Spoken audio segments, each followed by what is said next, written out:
Protestējot pret dzīvības izšķērdēšanu, 30. septembrī leikēmijas un limfomas dienā Esplanādes parka strūklakas tika iekrāsots asinsarkanā krāsā.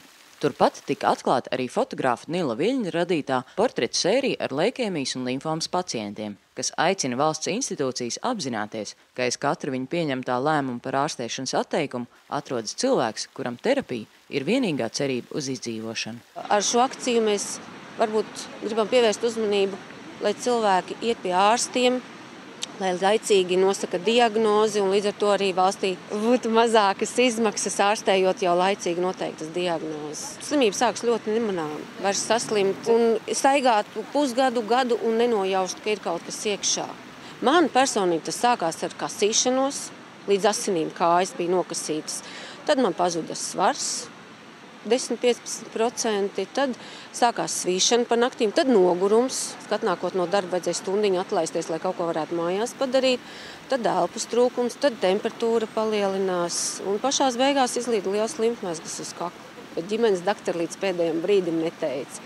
Limfoma ir audzējs limfātiskajā sistēmā, kas sabojā imunitāti. Ķerās klāt visas infekcijas iespējamās. Un, lai to audzēju dabūtu ārā, tad citam pietiek ar 6–8 ķīmijterapijas kursiem. Manā gadījumā ir izmēģināts praktiski viss, vēl ar vienu viņa aktivitāti ir. Es neesmu, dakteris, kurš zina to reālo situāciju, cik kuram pacientam pienākas kādas zāles, bet pēc faktiem, cik zinu, tad leikēmijas, jeb asinsvēža pacienti tikai katrs otrais saņem tādu ārstēšanu, kāda ir visā pasaulē, lai varētu pilnvērtīgi atgriezties dzīvē, lai paildzinātu savu dzīvi, tāpēc, ka valstī nav budžeta.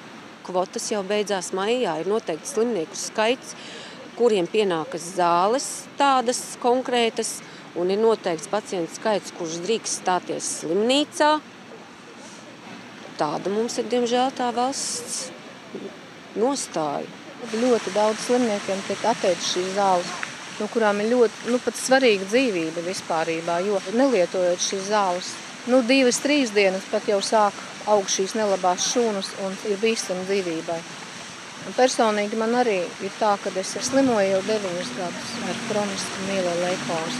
9 gadus lietoju gliveksa kapsulas, un šīs zāles tiešām ir ļoti, ļoti labas, efektīvas, bet lietojot ļoti, ļoti ilgstoši ir tā, ka var rasties visādas mutācijas, un laika gaitā arī organisms pierod pie šīm zālēm. Un var iznākt tā, ka pēkšņi mainās šis no kroniskā pāriet akūtajā, un tad ir ļoti bīstami dzīvībai.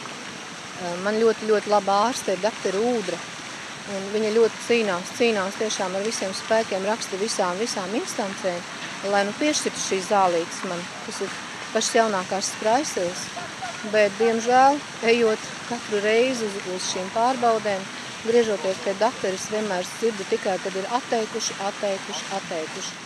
Jaunās zāles es gaidu jau kaut kādu gadu. Redziet, kā ir. Naudu piešķir visam. Piešķir Pareks banka glābšanai, Air Baltikam, bet domājot par mūsu pašu tautas likteni, par tautas veselību, diemžēl par to netiek domāt. Un gribētos viņiem novēlēt, lai taču tomēr apsēžās un godīgi padomā visi par to tautu arī, kas viņus tur ir ielikuši šajās vietās, vai ne, labi pelnošos darbos, un nodrošina viņiem to dzīvi, lai padomā par mums.